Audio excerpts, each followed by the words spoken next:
Welcome to Essex County College's Community Education Forum TV series. Now here's your host, Mr. Alfred Bundy. Welcome to this very special edition of Essex County College's Community Education Forum TV series. I'm your host, Alfred Bundy, and the Executive Director of Institutional Advancement here at Essex County College. This is a special week. We're celebrating the inauguration of Essex County College's 9th president, Dr. Augustine Boakye. And it's very appropriate that we dedicate a forum episode focusing on social justice and how Essex County College can become a better servant of social justice to our students and to the community. To address this very important issue of social justice, we will hear from a leader who's committed to addressing the wealth gap in the Black community. The key question I have to ask him is whether social justice is still significant in today's society. And exactly what is social justice? Following his presentation, we will hear from our distinguished panel. But now to explore and discuss social justice, please welcome a gentleman who has a master's degree from Princeton Theological Seminary and a doctorate from the United Theological Seminary. He is the former New Jersey Secretary of State. It is my distinct pleasure to welcome to the forum Reverend Dr. DeForest Buster Soaries. Reverend Soaries. Thank you, Al, and welcome, panel.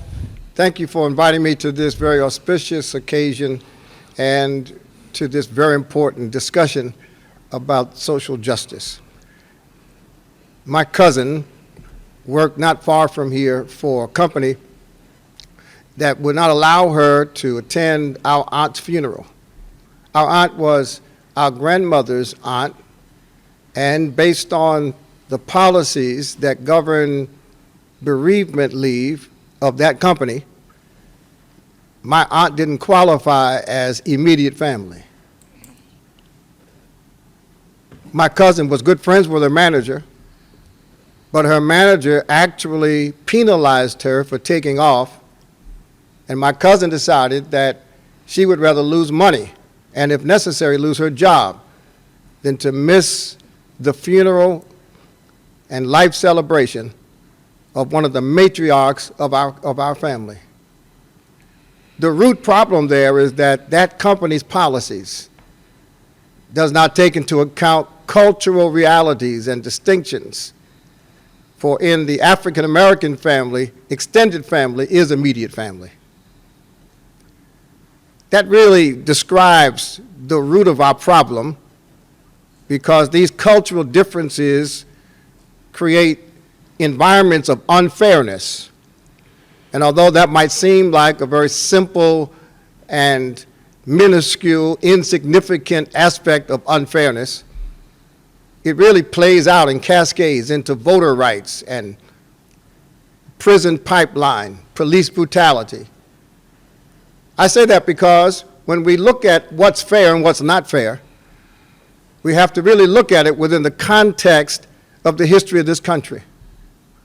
And social justice describes the meaningful outcome that this society actually offers to people from every single background, and the lack of those outcomes, the disparities that exist between people, whether it be in finance, whether it be in home ownership, whether it be in educational outcomes. That disparity really calls for social action in pursuit of social justice. What is the backdrop? The backdrop really starts with the founding documents, the core understanding that we have as Americans. Beginning with the Declaration of Independence, we hold these truths to be self-evident, that all men are created equal and endowed by their Creator certain unalienable rights, that among these rights are life, liberty, and the pursuit of happiness. That declaration did not include large numbers of people. And the writers did not have in mind Black people, indigenous people, women, and later immigrants that came from other geographical locations and religious backgrounds. The Constitution of the United States, the preamble, of that Constitution says, "We the people." You can stop right there. Because when the Constitution was written and that preamble said, "We the people," the word people was narrowly defined. And then, of course, as children, we learned to pledge allegiance to the flag of the United States of America, to the republic for which it stands, one nation. We've never been one nation as long as we've had to see the nation through the lens of slavery and discrimination and other abuses heaped upon black people. So the question is, how do we get from that lofty language that did not really envision, for instance, that the sons and daughters of those who were enslaved would end up running institutions, holding political office, presiding over major corporations? How do we get from that language written by people who in many instances themselves enslaved people? How do we close the gap between the great language that envisioned an America where we the people would include everybody, and then become policies and practices that produce outcomes of equity for everyone? That gap is closed by the actions that pursue social justice. For social justice is not really a fad. Social justice is not a concoction of some charismatic leader. Social justice is not a black idea. Social justice in this context, on this continent, suggests that we are, in this country, assigned with the task of becoming the America that America said America wanted to be. Martin Luther King said it best when he said, "We just want America to be true to what it said on paper." And Frederick Douglass described the fact that without struggle, there will be no progress. What's interesting about that Constitution is that it uses the language, "a more perfect union." Perfection at that moment had to do with the juxtaposition of the Articles of Confederation versus the Constitution, which was built. And perfection was more functional than it was moral. But as the country has grown and continues to grow, we should seriously consider becoming a more perfect union as it relates to equity, as it relates to race, as it relates to income. How can you be a more perfect union when African Americans have a median net worth that's about 10 to 20% less than white Americans? How can you be a more perfect union and be a country that has the highest incarceration rate in the world? And how can you be a more perfect union when being stopped for a traffic violation could end up with a funeral and a burial of the person who was stopped? Social justice is when the language of the founders becomes relevant and applicable for everyone. And when that day comes, then we will be a socially just society. Thanks for allowing me to share my thoughts with you. Al? I want to thank you, Reverend Soaries, for that thoughtful perspective. Now, don't you go anywhere. We will be right back. We'll discuss and talk more about social justice with our distinguished panel. Stay with us. Essex County College kickstarted my career. The professors were a perfect fit and they challenged me. And today, I work as a software engineer. Essex County College was central to my success. They had my back. Who has yours? Be sure to check out Essex County College today. Your career begins here. You may qualify to attend college tuition free. Visit essex.edu.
Welcome back to our very special edition of the Essex County College's Community Education Forum TV series. We're talking about social justice, and now we're going to hear from some of our panel members. I want to introduce to you first from the New Jersey Institute of Social Justice, Dr. Jean-Pierre Brutus is joining us. Also next to him is the president of the New Jersey Association of Black Educators, longtime supporter of Essex County College, Mr. James Harris. The chair of the college's Social Justice Council here at Essex County College, and the director of the Africana Institute, Dr. Akili Kafani. We have one of our student leaders, student representatives. She's the treasurer of the College's Student Government Association, Ms. Paula Moore. And we're just delighted to get one of our retired Essex County College professors, former director of the college's paralegal studies program, an attorney in her own right. Please welcome Dr. Linda McDonald Carter to our discussion today. We're going to start with Dr. Jean-Pierre Brutus. At this point, as an attorney, we just want you to kind of react or share some of your thoughts with Reverend Soaries and what you felt about what he had to say. First, I want to thank Reverend Soaries for his profound remarks. He gave us a lot to chew on, and I appreciate that. And I want to say thank you to my fellow panelists for being here as well. And I want to say hello to your audience. It's a great honor to be here.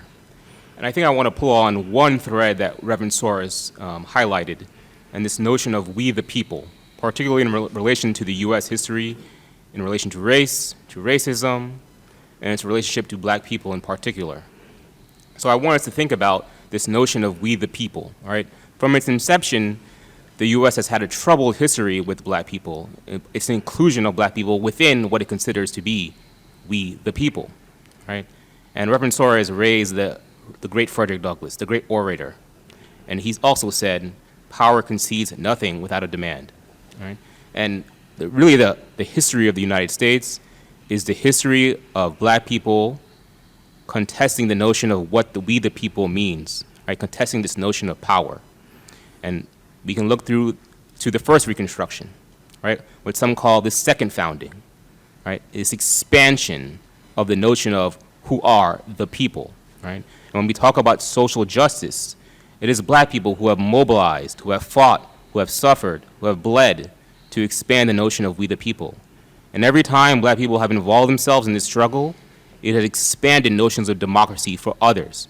We can see this in Reconstruction, the first Reconstruction. We can also see this in the second Reconstruction, what some have called the Civil Rights Movement, or really the long Civil Rights Movement, the movement for black liberation. And in those time frames, in those periods, we have seen this expansion, right? And so when we talk about social justice now in this current moment, we see these continued disparities. We need to think about, is it time now for a third Reconstruction, a new founding, right? A new way of thinking about who we the people are, right? And that constant engagement with who we the people are is really the history of the United States. As the great writer Richard Wright once said, the Negro is America's metaphor. Meaning, the story of black people really is the story of the United States, and the story of how black people have mobilized as part of black liberation to say, yes, we are the people. And what that means for so many others, how that has expanded the notion of democracy and we the people in this country. Thank you. Thank you, Pierre. You want to add something, Reverend Soaries? Any comment? No, I can't emphasize enough this notion of people not including us. We were chatting earlier. When you're property, you can't be people. And so the social justice has demanded that all the people be included in the word people and we. And that's the struggle. Women weren't included. You know, these guys that signed the documents didn't even invite their wives to the meeting. So to the lawyer's point, because Africans in America suffer the most egregious injuries, we have been the most aggressive in social justice, but it has benefited people far beyond Africans in America. Jim Harris, why don't you join our discussion?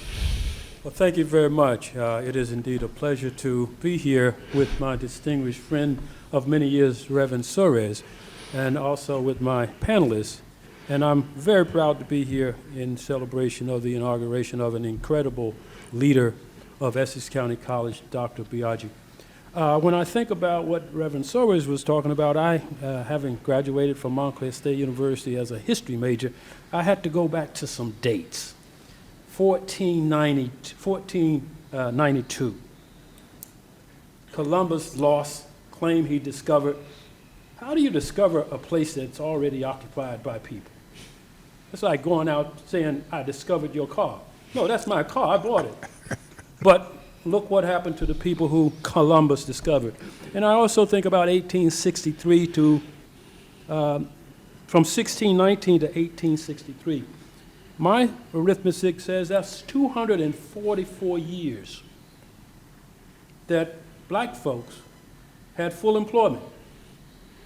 We worked for 244 years and didn't get paid, and all of the resources, all of that wealth that was accumulated for 244 years has been passed down to a certain group of people, white folks who own the properties. So from 1863 to 2022, my arithmetic says that's 159 years that these folks were emancipated, has been trying to get back some of the investments that they made for the 244 years. And in every single incident, we've been fought. We've been denied. So we were never part of we the people. Right. So when I think about social justice, I pick out that word, just who? Is it just us, or is it just them? And so we need to be extremely careful with the language that we're responding to. I remember when I was fighting for affirmative action and equal opportunity, but I'm going all the way back to the desegregation. And every time we get close to what we think we were fighting for, they change the language. We went from desegregation and integration to affirmative action and equal opportunity. And then I'm hearing now that everybody's into diversity, inclusion, and equity. So they change the language every time we think that we understand what the language is. So Reverend Soaries, one of the things that kind of concerns me as we talk about social justice, I think about my upbringing in the church. And I think about the Christian ethic, the philosophy. If Christ was about everybody being equal, and if Christ was about loving their brother as himself, then how do we get to this notion that these folks who came from Europe, colonized the United States with their Bibles in their hand, never got around to believing that all people were created equal? So when we went, when folks were being hanged, the guy who was being hanged showed up with his Bible, and the folks who were doing the hanging had their Bibles. So everybody was appealing to God, but only seems like some people made out worse than others. So where are we with this notion of social justice and the religious community in 2022? Yeah, Jim, let's let Reverend Soaries. Well, yeah, it speaks to the reality that there's a theology of superiority, a theology of white supremacy, and then there's a theology of liberation. And one's integrity will determine which theology emanates from a reading of Scripture. Black people embrace the same Scripture as white people, but black people identified with Moses and not Pharaoh. And black people identified with liberation and not suppression. And so the reason so much God language can be used by the very people who not only oppress us, but have bombed other nations, is because they've used the Bible to justify their preconceived notions of superiority. And we have used the Bible to affirm our right to be free. Dr. Kafani? Yeah, well, please share with us. Yes, please. Thank you very much. I want to thank Reverend Soaries and this august panel for being here with us. As the chairperson of the Social Justice Council, I think there's a couple of things I wanted us to think about today. One is that as ECC has developed our own ideas about social justice and what that means, one of the things we talk about is that social justice is a declaration of dignity and humanity, looking at where that the basic human rights, looking at social, political, economic rights of people, that we pay attention to people's humanity, right? And that the values of their humanity are institutionalized. And I think that addresses what Reverend Soaries was talking about, that we have to look at, he mentioned about meaningful outcomes. Well, if you don't institutionalize the transformation of how you're talking about what social justice is, then it becomes a Band-Aid. And it sounds good, like you're suggesting that we talk about affirmative action today and diversity and inclusion tomorrow and all these different kinds of things that we talk about, these iterations. In fact, I even wrote a book on affirmative action that looks at this very point, right? And that in that, one of the things I talk about is that we develop, as social scientists and politicians, we talk about really the surface of the problem. Yeah. And we never get to the core of what it is. And that we have different understandings of what liberty, equality, and justice is based on our worldview. Yeah. And until we start looking at our worldviews and the divergent worldviews, we're actually not going to get to solving the problem. So I propose that we develop a set of conversations that are the tools for us looking at this a different way, because then we begin to incorporate a different way of thinking about it. We can address the disparities because we're not looking at the Band-Aid that was covered over the disparity, and we never get to the core of what was going on. We can address the issues of, we are the people, because the people, in fact, is a fundamental human thing. Right, and that if you go to Africa, you talk about, they say that Ubuntu is a concept that says that we are, therefore I am, therefore are, the symbiotic relationship between the individual and the collective, right? And then the Yoruba talk about Iwapele, which is a whole idea about how you stand on your own 2 feet, and that you have to do so having good character, right? Iwapele, good character. And even if we go back even further, you're talking about in ancient Egypt, with the pharaoh, what we think about is that they had a concept called ma'at.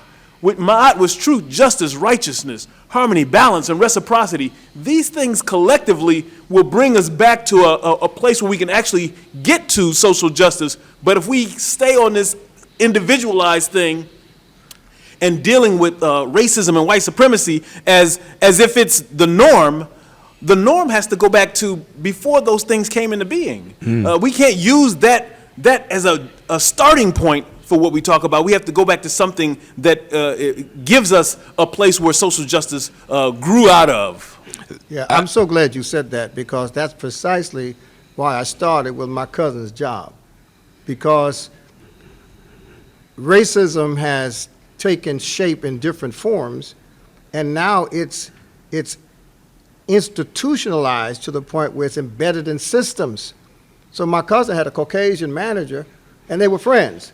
But the system, which flowed from racial exclusivity and cultural bias, the system created a construct where my cousin had a conflict, and it wasn't with the individual, it was based on the system. And social justice assumes that there is systemic change that produces consistent outcomes. Because the other part that we face as activists, I'm a retired activist, but that we face is, well, you got Oprah Winfrey, and you got Michael Jordan, and you got 12 black billionaires. So if they can do it, you can do it. And if racism were as bad as you say it is, then how do you explain them?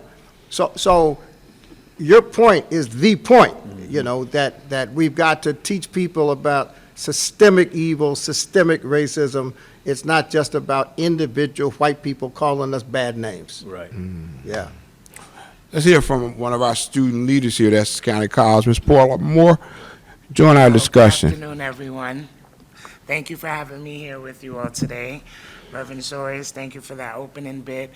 To sort of piggyback off of Dr. Kofani's reference to your cousin and her employment, it shows me the significance of social justice and why it's needed, because it's seeking solutions to inequality, advocating for the distribution of resources within a community. And it's giving its people the opportunities for liberation. It is important for promotion of fairness and equity across many aspects of society. So I understand exactly what it's like to be in that workplace, in that environment, where you do come across the issues at hand, where there is racism in the workplace, and they label it as something else, when you know for a fact that that is what it is. Yeah, thank you. Thank you. Amen. Amen. Dr. Linda McDonald Carter. Well, I really appreciate being here with Buster Soaries. I haven't been in the same space with him for many years, and I'm really welcome having this invitation to be here, especially from Mr. Bundy. I'm really happy about that. I heard everything everyone said, just a couple of quick comments, and I'm going to go back and address something that Reverend Soaries said. One is that people have to realize that the King James Version of the Bible was manipulated by Thomas Jefferson to justify chattel slavery. And I'm just adding chattel to the comment that Reverend Soaries talked about, because most people don't realize that there's a difference between slavery, where you're considered human, and chattel, when you're considered property. So black people in this country who came from the continent came over as property. Majority of them came over as property. And so I think that that's a point that needs to be made. The other part, when you talk about social justice and humanity, as Dr. Kofani talked about, it's about humanity and treating people the same way you would want to be treated. But that's not the case, and it's not been the case in this country because of policies and laws and customs. Just to go back to something else Reverend Soaries said, particularly about the wealth gap. Most people don't know that our system, it's ingrained in our system, the wealth gap. As initially the settler class, which were like the founding fathers, right? They controlled the resources. And then you had the Homestead Act, where white people were just given property for free. Mm-hmm. Now, some of you may remember, I think it was the Ponderosa, what's the name of the show?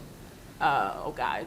Well, anyway, Bonanza. That was Bonanza with the Cartwrights? Right. Bonanza is a great example, because Bonanza, how they got to Ponderosa, they just ran the indigenous people off the area that they were living in. They didn't take it from them, because indigenous thinking doesn't require that they don't own anything. That's the first thing. Indigenous people don't think from a perspective of ownership, so that's important to say. Then you had World War II, right?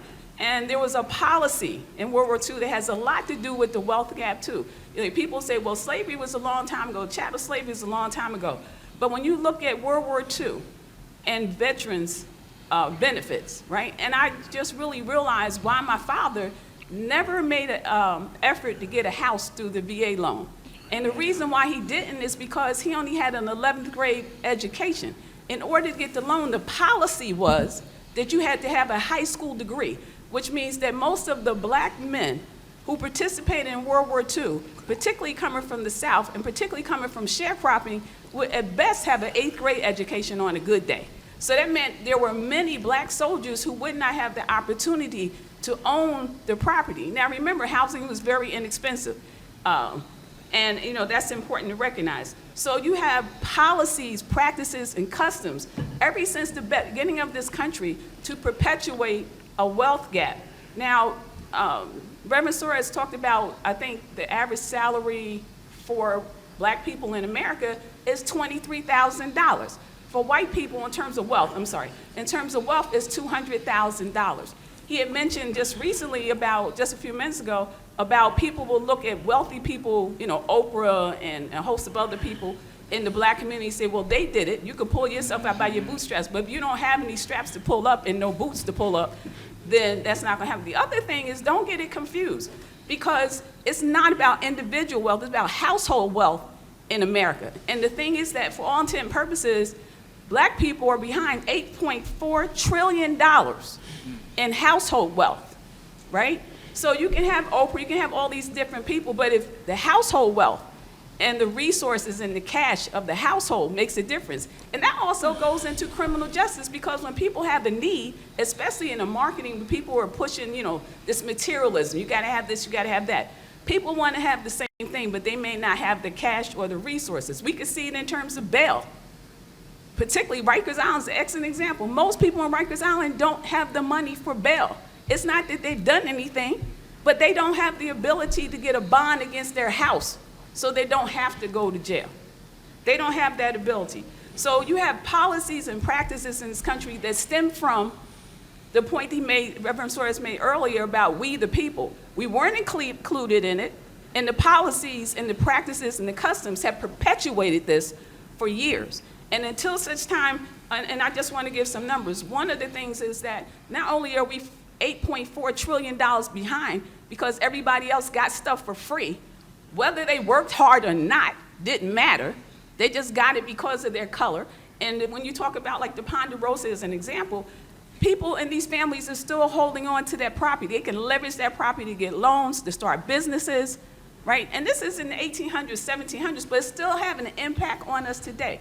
Even in terms of the retirement assets, right? We should have $1.4 trillion in retirement assets. Everybody gets excited about the fact that I think it's $1.4 trillion that black folks spend. 1.4 trillion. But we only spend 2% with people who look like us.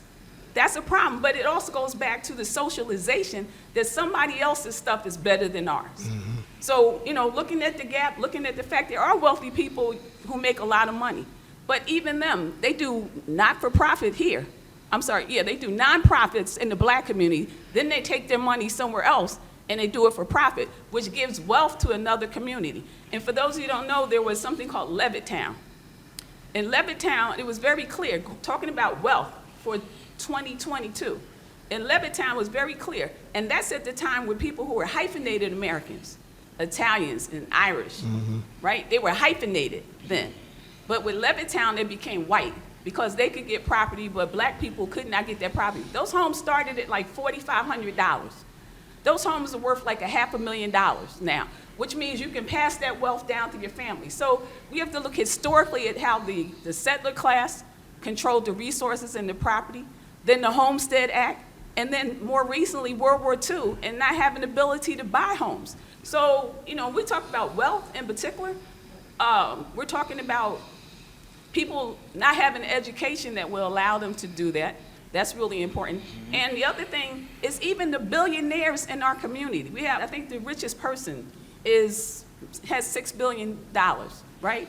Proportionately, he's 20 to 25 times. He has less wealth than any Google or Microsoft. I mean, the head of Microsoft, I believe, actually lost $30 million in one day.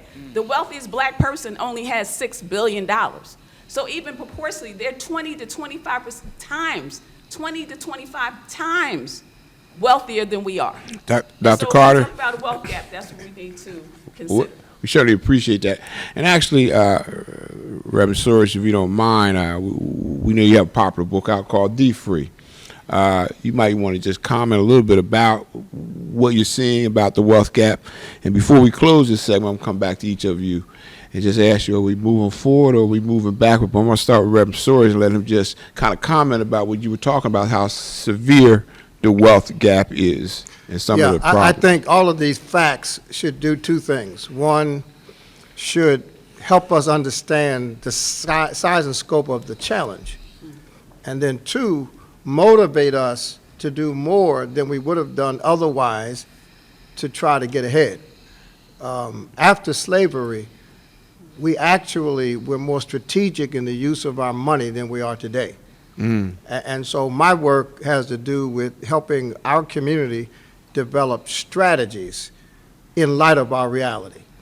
I was listening to a guy talk, and England actually considered getting involved in the 1860s in the Civil War, not on moral grounds, but 75% of the cotton used in Europe came from here. And we were picking the cotton. So to the doctor's point, these disparities are not attributable to a lack of morality, a lack of motivation, a lack of intelligence. We are behind because if you work as many years as Dr. Harris described, we work and don't get paid. You know, your descendants are starting out in the negative column. And so we're trying to work our way up to zero. The experts, Al, have said that if we just continue going the way we're going, if nothing major happens, like reparations or some major intervention, by 2053, the median net worth in Black America will be zero. That means if you add up all the rich people's money and all the rest of our money, that the median net worth is zero. And in New Jersey, the gap is even wider. Institute for Social Justice has documented the gap in New Jersey. That's why this school can be a revolutionary tool used to empower people so that at the very least we can be knowledgeable about our past, we can be aware of our present, and we can be strategic about our future. Thank you, Reverend Soaries. Very quickly, we're going to start with you, Dr. Carter, just a very quick response. Do we need reparations? Don't we need reparations? Very quick response. Well, yeah, we're due reparations. We do reparations. All right, that's right. Great. Ms. Moore? Paula? I agree. I believe that we are owed reparations. I definitely agree with that. Dr. Kafani, your perspective. So yeah, I think that reparations are inevitable, but they have to be tied into this discussion that's happening globally about reparations. I think the failure that we have in the United States, the African American community, is that we are not talking about the fact that Jamaica and Barbados and all the African countries, that all these places are talking about and working towards reparations, and they're looking at it as a global capacity, but we're talking about it from a United States capacity. I think that's a flaw in our approach. Quick response, Jim Harris. Reparations is absolutely necessary, but I just wonder whether we can have reparation without revolution. Good question. Dr. John Pierre Brutus. Yes, reparations is much needed and due, and at the New Jersey Institute for Social Justice, we have been advocating for a reparations task force to study the history and institution of slavery in New Jersey, as well as to come up with programs and policies for reparations. And yes, it has to be in the context of a larger project for reparations globally. Thank you all. We are going to take a short break, but don't you go anywhere. We'll be right back to talk a little more about social justice. Stay with us.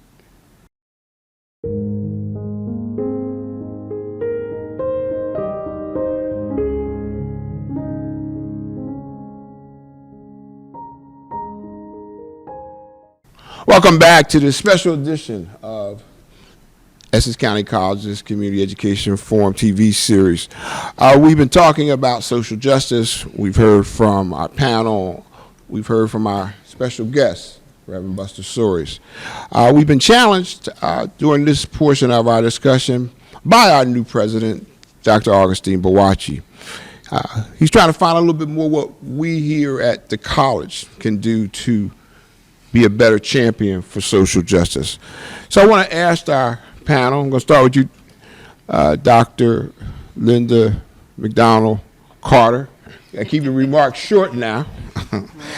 As we think about this issue, do you think the lack of media attention to social justice is real or not enough? Do we need more? What's your perspective of the media coverage of this significant issue? Well, first people need to distinguish between media and press. The role of the press, the reason why it's the fourth estate, is to educate the public when the other branches of government are not acting in its stead. The role of the media is not to educate the public. The role of the media is to sell things. So we're a little confused about what the definitions are. Having said that, we can't depend on it, and unfortunately social media, which was open to everybody, has now got checks on it that, you know, we really weren't thinking about initially when we started using it, so it makes it difficult to rely on it. But it still exists. People are still engaged.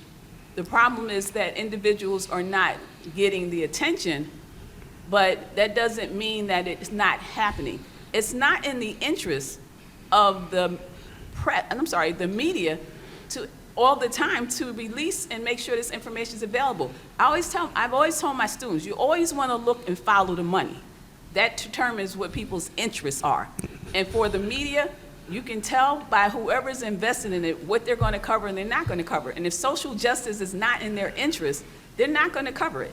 You know, during the pandemic, when everything was shut down, folks were, you had no choice but to pay attention. There was no sports and entertainment and anything else to divert your attention. So people were paying attention. But the good thing about that is that people were introduced, people who didn't know what was going on, didn't even know what the term social justice was, had no idea. Because of that downtime, they were at least introduced to it. And, young people, particularly young Caucasian people, have questions and they want to know. So, they're searching, they're inquisitive, they want to know. So, the thing is that it's been existing, this quest for social justice has been existing since, as Buster Soaries said earlier, since we arrived on this continent. So it's not a new concept. It's existed, it will always, it's just a question of people paying attention and also for elders passing the information down. And that becomes a little difficult with the diversions we have in society today. Dr. Carter, I hate to interrupt, but I certainly appreciate your thoughts and your comments. But I certainly want to continue to also move along this discussion, and certainly all of you, or some of you can comment more. I want to ask our student leader, do you know if students, people going to the college, know what social justice is? Is it something that students talk about at all? From my experience, being in my community, since I've relocated here to New Jersey, that a lot of people in the community do not have a proper understanding of what social justice really and truly is. It takes discipline, it takes constant work to actually have an understanding on just processes that happen within our communities every day. And at the same time, we have to be able to seek solutions to make our communities a just community. Many in urban communities, such as Newark and Irvington, does not understand that social justice promotes fairness and equity in society, and whether it's economically, in their education, and also in the workplace. Let me ask you something else, Paula. Are students still talking about George Floyd? I mean, is George Floyd's life and death significant in young people's discussion? That's brought up every single day. And it's, sometimes when you have conversations with people of the community, it's always the white man this and the white man that. But sometimes, you try to have conversations with them so they can actually try to have a different perspective on the views of society and the way that things operate and the way that they go.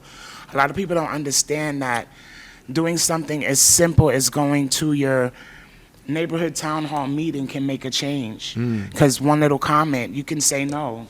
I'm sorry, I'm bad with names, but I recall doing a paper on sociologist by the name of Joan, I forget her last name, but she fought for Greenwich Village to not have an actual highway going through that actual township in Manhattan. So our voices can be heard and we can definitely make a difference.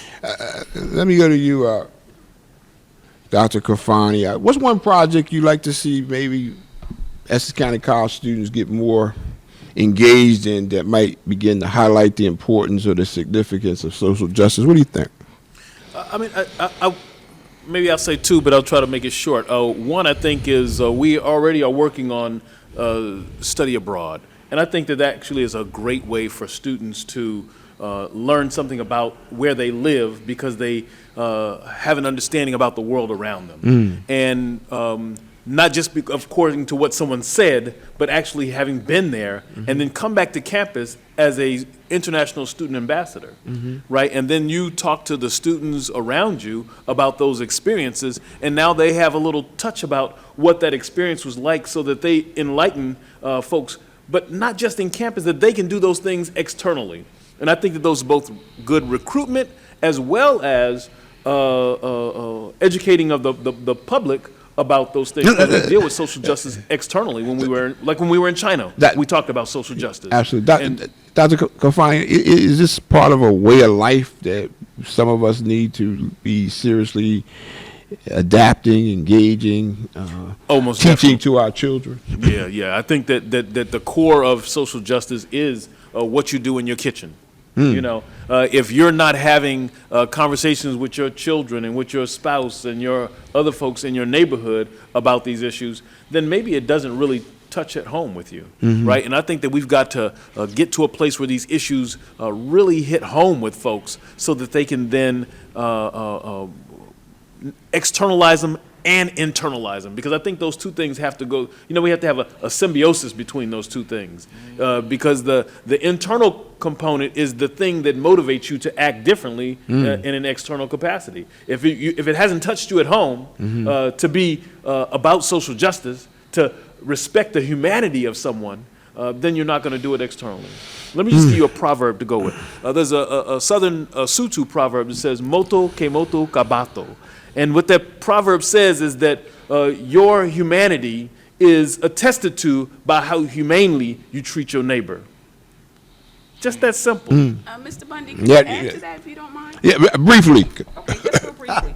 I think that in terms specifically, Essex County College can be the model by having students, one, to have a division or office of social justice.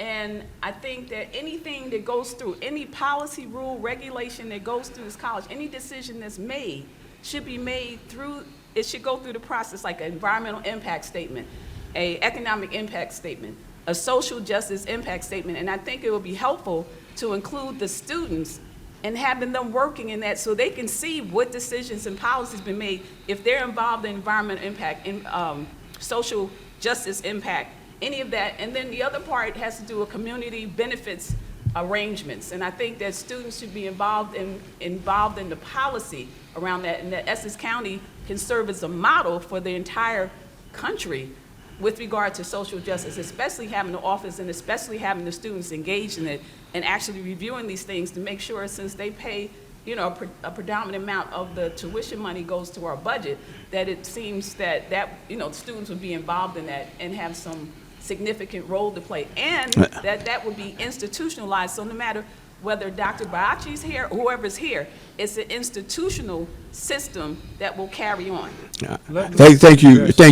Thank you, Dr. Carter. Now, Jim, I'm going to give you a chance to respond to that, but also I'm going to add to what I want you to talk about, because as a former college administrator yourself, what do you look for from college administrators as far as them practicing in social justice throughout a college? I think you can only get to social justice if you go to the perspective of the student. Social justice is a very personal interpretation of your surroundings and opportunities. I dare say that students, and I think Essex County is a model place to talk about this, because a lot of the students at Essex are low-income students. They're first-generation students. And I will dare say that the perspective of a upper middle class or wealthy person of any race is very different from the everyday survival mode of people who live in poverty. One of the worst parts about poverty is the negative aspect that it has on your outlook on life. When you're surrounded by everybody who seems to be doing bad, finding a way out is very, very difficult. I mean, that becomes the norm. It becomes the norm, and when you're surrounded by negativity that invades all of the communities in poverty, crime, education, employment, everything is so negative that it's very difficult to look at somebody else's perspective when you're not living in that reality yourself. So I think the college is a great place, but teachers have to come from the perspective of the students in order to understand how they can relate to this whole notion of social justice. Outside of Newark, Livingston, Milburn, Verona, Cedar Grove, it's a different world, different issues. And if you haven't seen that, you just assume that what's on Lincoln Street is the reality of your world. And that's why what Dr. Kafani talks about, getting students out of their current environment to see something larger, it's life-changing. Dr. John Pierre Brutus, Social Justice Institute's been doing so much, okay? What would you like to see a place like Essex County College do in the struggle and the journey that the Institute itself is in to add to advancing the importance of social justice? Sure. One of the things I want the young people listening to do is, earlier we spoke about reparations. And I would love for the young people to go to njisj.org/say-the-word, and there they would find out more information about our reparations advocacy. And also, please go to 400yearsnj.org, where they can contact their legislator and tell them that they want the Reparations Task Force legislation passed, right? And that's a concrete way to be involved in a concrete matter about social justice, right? And reparations brings together a lot of the issues, if not all of the issues we talked about, right? It's an umbrella issue.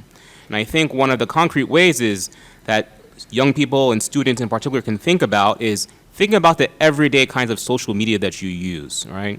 You can engage in things like Black Twitter and other Black social media, which has a history in things like Black newspaper and Black news media that provided alternative ways to white media, right? And thinking about the issues of the day, issues of racism and race and social justice. And so think about the ways in which the everyday social media tools you use can be used as social justice generators, right? And thinking about, okay, how do we close the wealth gap? Well, the wealth gap in New Jersey is one of the largest. It's 300,000.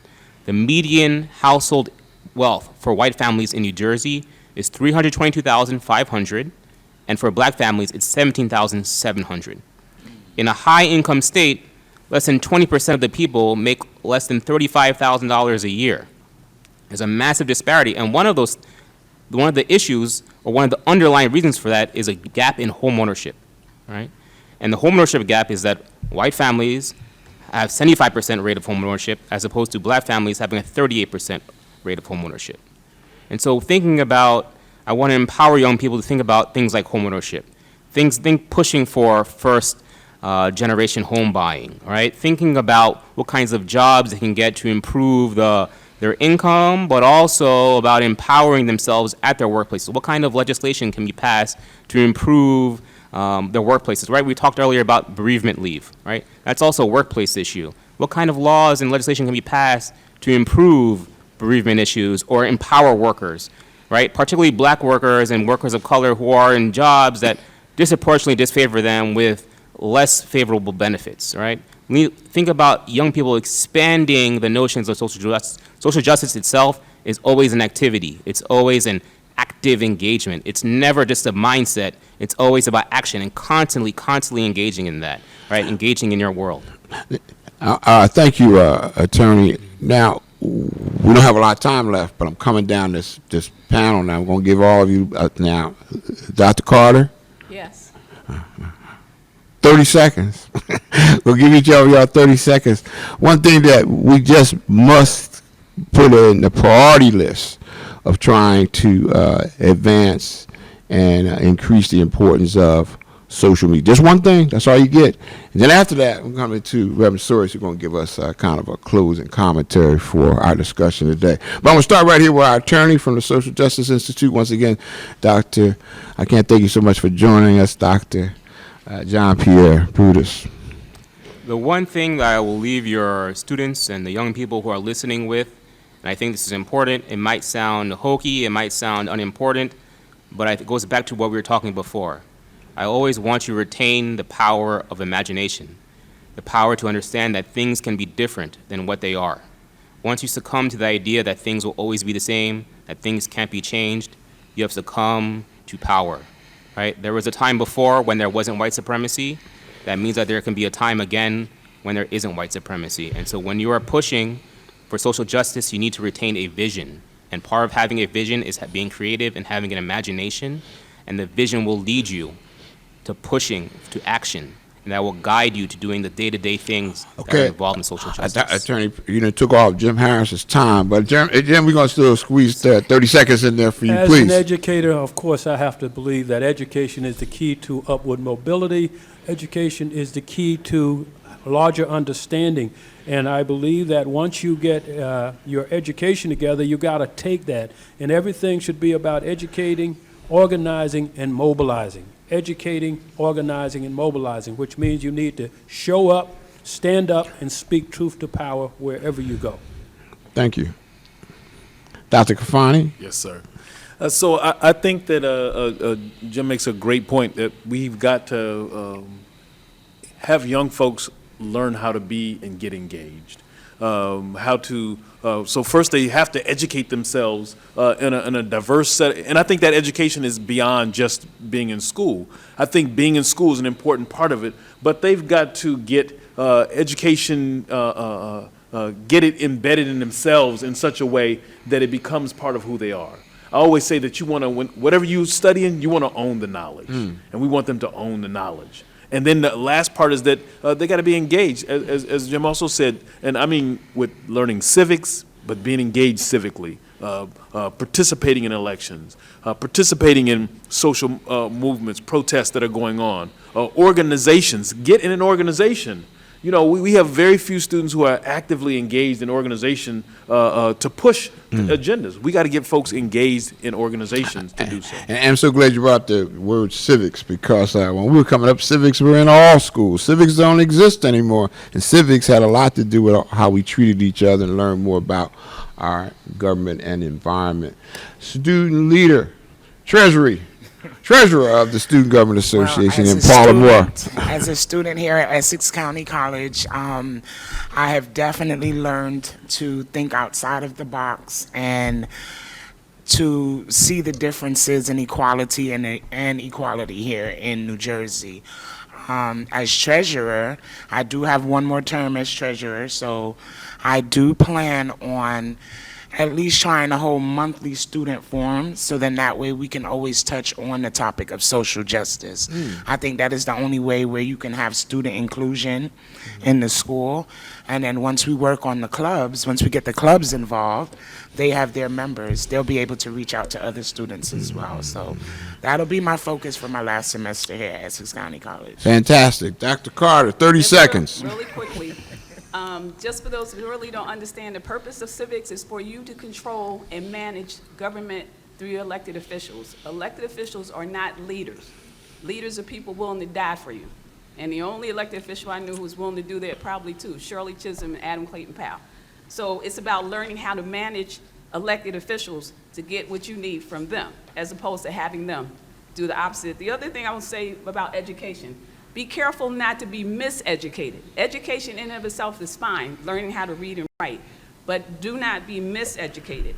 And that's really important. And then that's basically, learn how to learn. Learn how to learn so that you can think for yourself and think out of the box. Just don't learn and repeat what other people say. Learn how to think and learn. Thank you. I want to thank this fantastic panel for sharing with us. As we know, this is only the beginning of a conversation that has to continue. Hope we'll figure out some other forums, and certainly we have our Social Justice Council here at the college that will help lead us and guide us to keep social justice in the spotlight here at Essex County College. Also, I want to thank our very special guest, the Reverend DeForest Buster Soaries, who has been on this journey a long time, stays in the forefront of this struggle, not only here in New Jersey, but throughout the nation. I want to thank him again. I wanted to give you a chance, Reverend Soaries, to just kind of give some closing commentary. We will also have a response to this program from our president, Dr. Boakye, after you conclude. Reverend Soaries? Well, thank you again for including me. I remember some years ago attending a board meeting of this institution in the Mary Birch Auditorium, and the controversy at that time was that the board had selected the next president of this institution, who had come from California. He was not of our community, and he had no background that would qualify him, and social action caused them to change their decision. I also remember when the politicians in Essex County wanted to relocate Essex County College to the suburbs and leave Newark, and social action and political pressure caused them to change their minds. So I'm a strong advocate of mobilizing and action. Three things quickly. One, I want to see more civic education, as has been said. I'm appalled at how many people don't know the difference between a council person, a commissioner, and a congressperson. Financial literacy. We need to understand money. We need to understand the implications of paying 18% on a credit card and living above our means and using credit that's predatory. And then Africa. We need to understand Africa. We need to understand that while we may be a minority here, there are over 1 billion people in Africa. We need to know the role that Nigeria and Ghana and Botswana and Tanzania and the great nations in Africa not only play today, but the young man talked about knowing who we were before Europeans invaded. When I go to Chebby and visit with the Ochehini, and I'm watching traditions that go all the way back to the 14th century, it gives me, as old as I am, a whole new sense of who I am. And of course, with the esteemed president that's being installed in this institution, there is no reason for Essex County and Black New Jersey to not have a strong tie with Mother Africa, particularly the Republic of Ghana. And I think this institution can lead the way to make sure we appreciate who we are and what we can do to partner with our African brothers and sisters. So thank you for having me. And I don't get up this way enough. I need to come back more often. Thank you so much, my friend. We've shared a lot of things, and certainly, Reverend Soaries, we wish you well, wish you Godspeed. Once again, I want to thank the panel. We're going to take a short break, and then it'll be my honor to introduce to you, if you haven't met him, our new president, to give brief commentary on today's program. Stay with us.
At Essex County College, my professors take the time to ensure that I am on track towards my degree. Student success is their mission, whether it's in the classroom or online. Essex County College provides the resources I need to complete my degree. So what are you waiting for? Get started on your degree today. You may qualify to attend college tuition free. Visit essex.edu. Welcome back to Essex County College's Community Education Forum TV series. Before we finish our discussion and dialogue here today on social justice, we wanted to hear from our new president to get some of his comments as it relates to social justice. Please welcome the 9th president of Essex County College, Dr. Augustine Boakye. Dr. Boakye? Thank you, Mr. Bundy, and thank you to all our panelists this afternoon. As Essex County College, we envisioned to create access to success for our students. Of course, social justice plays a key role in what we do.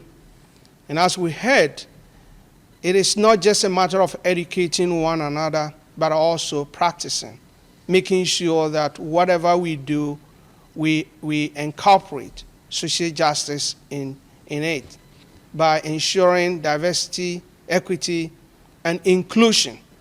At Essex County College, we have taken the lead to establish our Social Justice Council. We've also partnered with our local community. Example, with Newark City Learning Collaborative, to ensure that we provide the social justice that is needed not only at the college, but also within our community. As the servant leader and servant leaders, all I call on everyone to do is to truly understand the need for us to be there for one another, respect for all, and respect for human dignity. Thank you very much for being part of this afternoon's discussion, and we hope to work together to ensure social justice in our community. Thank you. Thank you, Dr. Boakye. And I want to thank all of you for watching this special edition of Essex County College's Community Education Forum. For more information on Essex County College, please visit our website at essex.edu. And to catch another Community Education Forum show, check us out on Facebook or YouTube. I'm your host, Alfred Bundy. I'll see you next time. You've been watching Essex County College's Community Education Forum. For more information on Essex County College, visit essex.edu. To catch any of our Community Education Forum shows, check out Facebook or YouTube. We'll see you next time.